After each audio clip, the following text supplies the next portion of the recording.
Good evening. This is Akashwani. I am VC Pramod with the news at 9.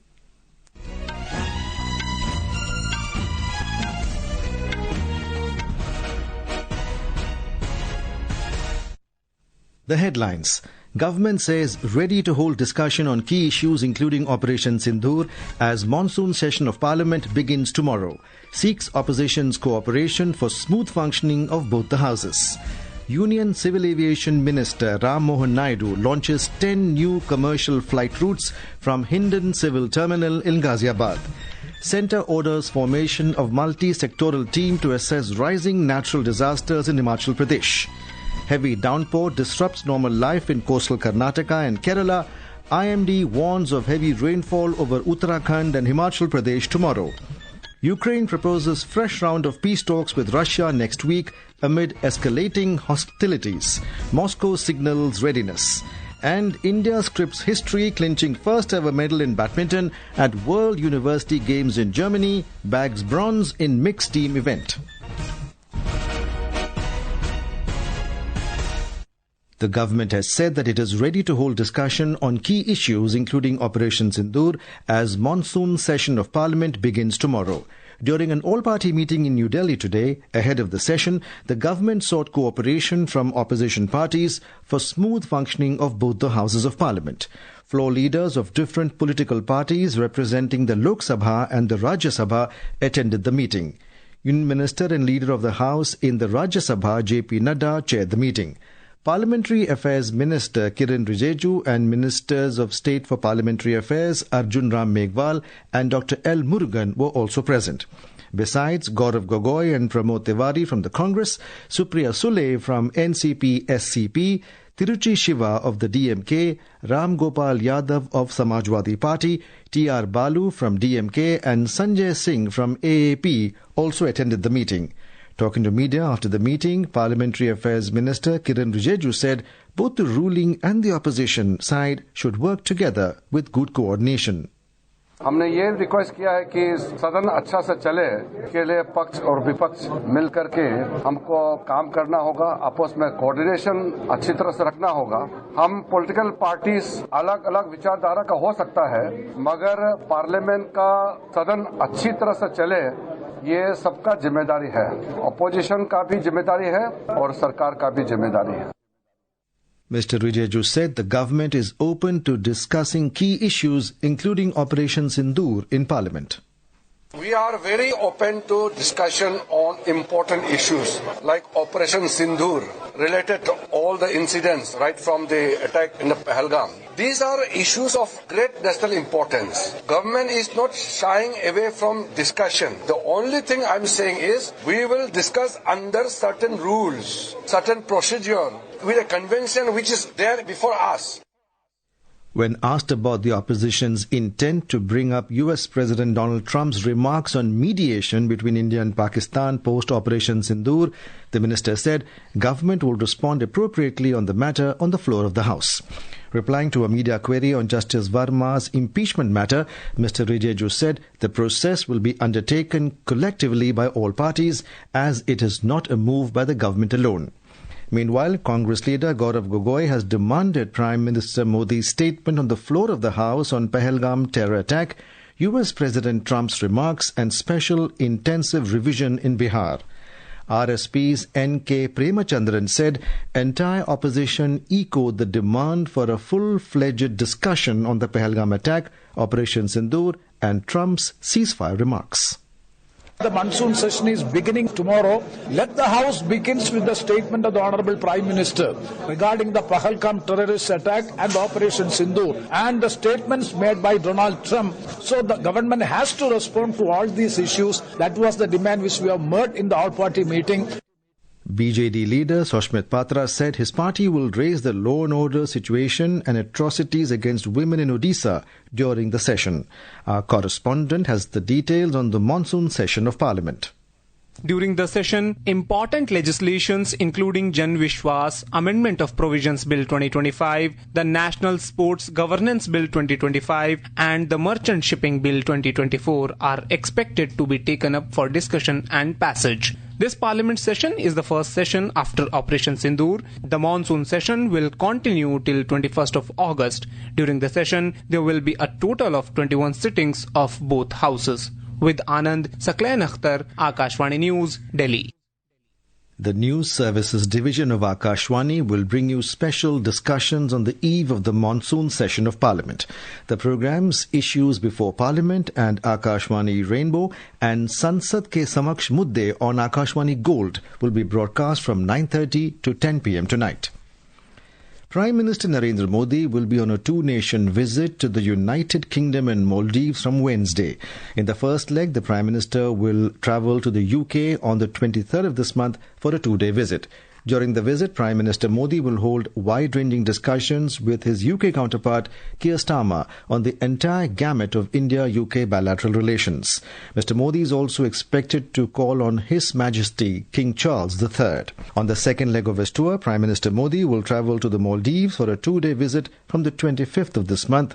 He will be the guest of honour at the celebrations of the 60th anniversary of independence of Maldives. Union Civil Aviation Minister Ram Mohan Naidu Kinjirapu launched 10 new commercial flight routes from Hindon Civil Terminal in Ghaziabad today. With this, direct air services to 10 major cities of the country has begun from the Hindon Terminal. These include Bengaluru, Kolkata, Varanasi, Indore, Chennai, Ahmedabad, Patna, Goa and Mumbai.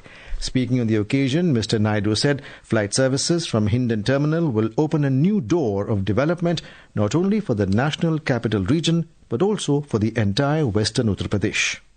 Hindon airport से आज हम 10 नए connections यहां से शुरू कर रहे हैं और ये इंडिगो की सहायता से हम कर रहे हैं। ये हिंडन के पोटेंशियल को दर्शाता है। ये दिल्ली का एक बैकबोन एयरपोर्ट बनने वाला है। यहां के जो कैचमेंट एरिया गाजियाबाद से लेकर नोएडा, वेस्टर्न उत्तर प्रदेश और काफी हद तक दिल्ली का भी, उन सब के लिए भी एक पास में एक अच्छा सा एयरपोर्ट बना है। तो वो सब अब रियलाइज करने लगे कि हम हिंडन से भी हम अच्छी तरह ट्रैवल कर सकते हैं।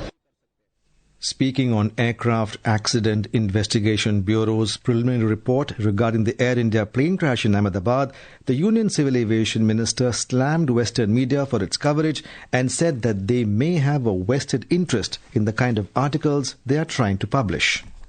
I believe in AIB. I believe in the work that they are doing. They have done a wonderful job in decoding the whole black box and getting the data out in India itself.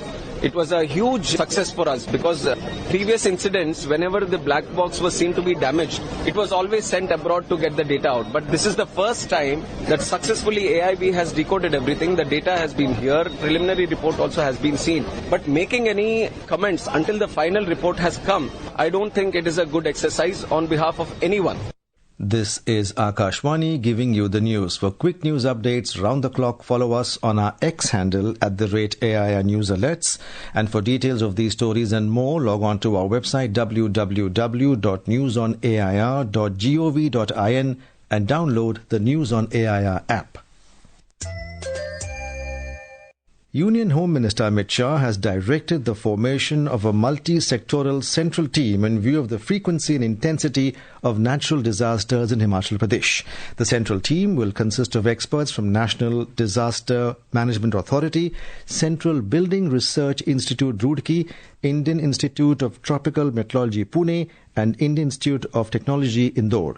The Home Ministry in a statement said that in the wake of flood, flash flood and landslides during southwest monsoon this year in different parts of Himachal Pradesh, the central government had already deputed an interministerial central team for an on-the-spot first-hand assessment of damages. Heavy downpour has disrupted normal life in coastal Karnataka. The India Meteorological Department has said that widespread rain will continue in the regions till the 26th of this month as a fresh low-pressure area is likely to form over North Bay of Bengal around Thursday. More from our correspondent. Heavy downpour continues in coastal Karnataka and south interior Karnataka. Wind speed up to 40 to 50 km per hour prevails along the coastline and fishermen are advised not to venture into the sea till July 22nd. Orange alert is sounded in Chikmagaluru and tourists visiting the waterfalls and other destinations are advised to take caution. Yellow alert is given for Bengaluru and adjoining districts. The schools and colleges remained closed in coastal Karnataka since yesterday. Sudhindra, Akashvani News, Bengaluru. Heavy rainfall across several parts of Kerala today led to rising water levels in rivers and dams, causing waterlogging in low-lying areas. The India Meteorological Department, IMD, has issued an orange alert for 9 northern districts, while a yellow alert has been issued for the remaining 5 districts of the state. In Palakkad district, dam shutters were opened to release excess water. Meanwhile, alerts have been issued for the Manimala River in Pathanamthitta district and Mogral River in Kasaragod district due to significantly rising water levels. Residents living along the riverbanks have been advised to remain alert. Meanwhile, IMD has forecast very heavy rainfall over Uttarakhand till Tuesday and in Himachal Pradesh till Wednesday. Heavy to very heavy rainfall is also likely over Tamil Nadu till Tuesday and in Telangana till Thursday. The weather agency also predicted heavy rainfall in West Uttar Pradesh and Haryana till tomorrow and in Punjab, Jammu and Kashmir till 24th of July. Moderate rainfall has also been predicted for Delhi NCR during the next 24 hours. The 15-year-old girl who was set on fire by miscreants at Balanga in Puri, Odisha, has been admitted to the All India Institute of Medical Sciences in New Delhi. The patient was airlifted from AIIMS Bhubaneswar to New Delhi this afternoon. In a statement, the AIIMS said her condition is critical and she is on oxygen support and a team of doctors is closely monitoring her condition. In international news, Ukrainian President Volodymyr Zelensky has proposed a new round of peace talks with Russia next week, aiming to de-escalate tensions amid renewed hostilities. President Zelensky, during his daily address yesterday, said the invitation was extended by Secretary of the National Security and Defense Council of Ukraine, Rustem Umerov, who previously led negotiations with Moscow in Turkey's Istanbul. President Zelensky's diplomatic overture comes following Russia's rejection of a 50-day ceasefire ultimatum proposed earlier this week by US President Donald Trump, which was tied to threats of severe tariffs. On the Russian side, Moscow also signaled readiness for talks with Deputy Foreign Minister Sergei Ryabkov, echoing the call for dialogue, reaffirming Moscow's stated preference for a diplomatic resolution and indicating a willingness to renegade in talks. In Indonesia, at least 3 people lost their lives after a passenger ship caught fire off the coast of North Sulawesi province today. Around 150 people were rescued in the incident. The KM Barcelona VA vessel with 280 people on board was on a journey from the Talaud Islands to Manado City when it caught fire this afternoon, forcing dozens of people on board to leap into the ocean to escape the blazing inferno. In sports, India today scripted history, clinching the first ever medal in badminton at the FISU World University Games in Berlin, Germany. India bagged bronze in the mixed team event after losing to Chinese Taipei in the semi-final tie 3-1. Out of the 4 matches, Devika Sihag was the lone point scorer for India, defeating higher-ranking Huang Qingping in the women's singles match. Meanwhile, at the Games, swimmer Sri Hari Nataraj continued his record-breaking spree as he bettered the best Indian time in the men's 100-meter freestyle. He clocked 49.46 seconds to qualify for the semi-finals today. Nataraj broke Virdaval Khade's 16-year-old record of 49.47 seconds. The 3-day Youth Spiritual Summit in Varanasi, themed Drug-Free Youth for Developed India, concluded with the adoption of the Kashi Declaration. The resolution expressed commitment to a nationwide campaign for drug-free India. Speaking on the occasion, Union Youth Affairs Minister Mansukh Mandavia emphasized the vital role of youth in building a developed India. And now, before we end the bulletin, the headlines once again. Government says ready to hold discussions on key issues including Operation Sindoor as monsoon session of Parliament begins tomorrow. Seeks opposition's cooperation for smooth functioning of both the houses. Union Civil Aviation Minister Ram Mohan Naidu launches 10 new commercial flight routes from Hindon Civil Terminal in Ghaziabad. Centre orders formation of multi-sectoral team to assess rising natural disasters in Himachal Pradesh. Heavy downpour disrupts normal life in coastal Karnataka and Kerala. IMD warns of heavy rainfall over Uttarakhand and Himachal Pradesh tomorrow. Ukraine proposes fresh round of peace talks with Russia next week amid escalating hostilities. Moscow signals readiness. And India scripts history, clinching first ever medal in badminton at World University Games in Germany. Bags bronze in mixed team event. That's all in the news at 9. Good night.